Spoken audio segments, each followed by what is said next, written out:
So it's called Roots Above Ground, A Journey of Faith, Transcendence, and Chocolate Pop-Tarts. We left New York City 5 years ago for a week and never returned. I didn't even know where Omaha was until I arrived and months later looked on a map. Neither apparently did our then next-door neighbor who, days before our departure, thrust open our front door perplexed. "You're moving to Oklahoma?" Her question reminded me of Saul Steinberg's classic New Yorker cartoon in which the city stars as center of the universe. Exactly my worldview until my world transformed overnight. February 8th, 2003, my daughter Daisy was born with gastroschisis. During gestation, her intestines developed in the amniotic fluid. Immediately after my C-section, surgeons whisked my brave girl to the OR and placed her tiny organs back inside.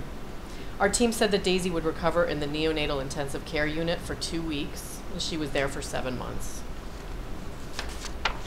Instead of Enfamil or colostrum, she took tube feeds and TPN, an IV fluid meant to provide temporary sustenance. Each morning, I'd enter the NICU through giant double doors to find my sweet Daisy James chilling in her crib to James Taylor tunes.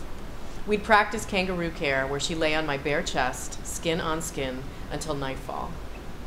Then I'd carry home a washcloth I had placed under Daisy's head so Sadie, our shepherd husky puppy, could meet her sister by scent. Days did not breastfeed. Still, I pumped 8 times a day in a dim little peach-painted room I dubbed the boob room. Inside, fellow mothers and I bared our breasts and our souls, swapping stories like inmates. What are you in for? We talked not of our children's first smiles, but first surgeries, shared how-to tips on preventing thrush and breakdowns, and sometimes, sleep-deprived and gun-shy, we'd laugh ourselves sick. Trauma's funny. At first, it freezes you, grabs your wretched pain, and hides it in the attic, under the eaves. Some moments you feel underwater, suspended. Other times, you flap frantically like a windsock. But the universe, I've learned, has a clever way of providing exactly what we need. I found a Chinese proverb that read, "Better to light one small candle than to curse the darkness." So I did. Twice daily, I'd sit on the floor of Daisy's hushed yellow nursery, cross-legged, eyes fixed on the flame of a tall white pillar candle. First it fluttered, then flailed, then eventually calm would come.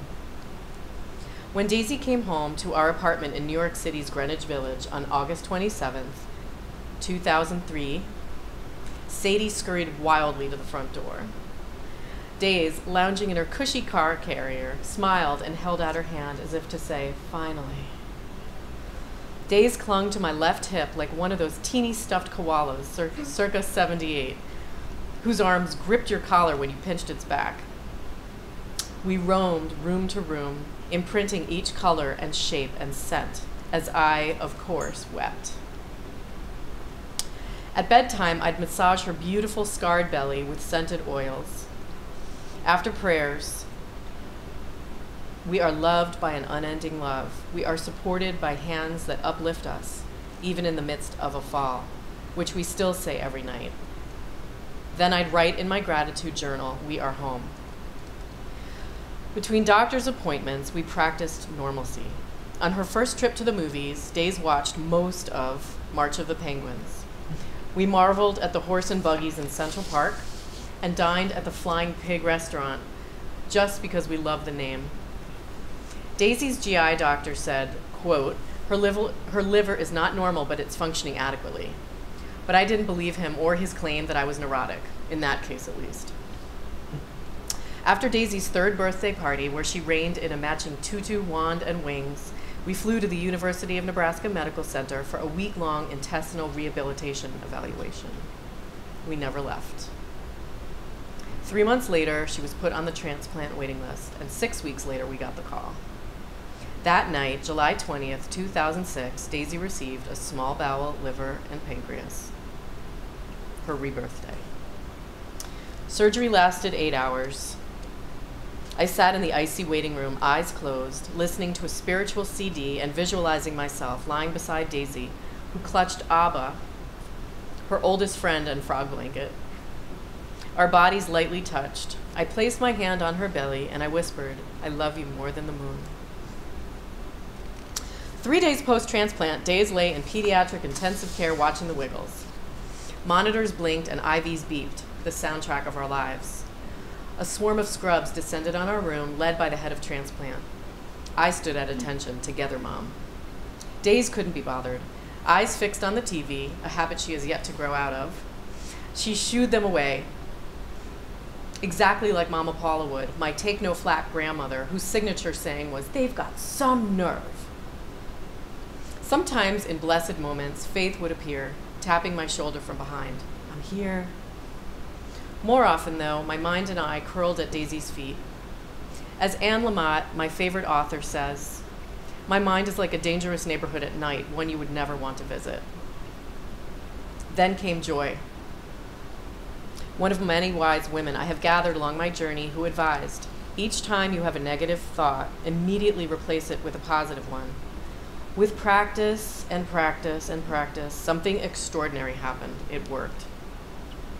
8 months after discharge, Daisy got PTLD, post-transplant lymphoproliferative disorder, a lymphoma.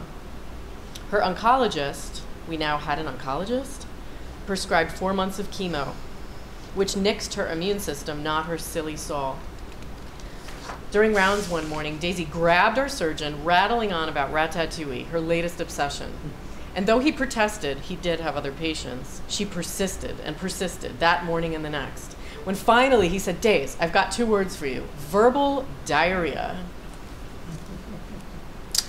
During Daisy's 4th transplant anniversary soiree in July 2010, kids and parents lined up for spray-on tattoos, croissants, and creme brulee, a nod to her Paris obsession, much like Mama Paula's. Daisy sat on the couch by her then crush, Stephen, who whispered, "You're my girlfriend." Whoosh! She ricocheted through the crowd, grabbed me, squeezed me, and together we squealed like schoolgirls. It's easy to accept what is when it's fabulous, like first grade love. It's when you're kicked into the cauldron that you must enter the darkness and emerge, God willing, with deep compassion for yourself and others. Do we live in Omaha? I'll ask Days. Yes, I call downtown the building, bemoan winter and fall and summer, and refuse to call soda pop. But here I've stumbled into joy, a laugh so hard my cheeks throb kind of joy. Like when Days jumps up and down on her big white sleigh bed, all bouncy brown curls and bright hazel eyes, streaming glorious non sequiturs. "Stephen said he's gonna marry me when he's 16 so he can kiss me. Sweet! Chocolate Pop-Tarts! I just farted, pop goes the weasel!" High on Indian summer, Sadie, Nala, our naughty new greyhound puppy, and I secretly watched Days roam our weedy little backyard, planting sunflower seeds. Her long purple nightgown brushed the grass as she moved, spot to spot, holding her bundle with enormous care. She kneeled gently and prepared the soil, creating a place for her babies to grow. It was the simplest thing we had done all day.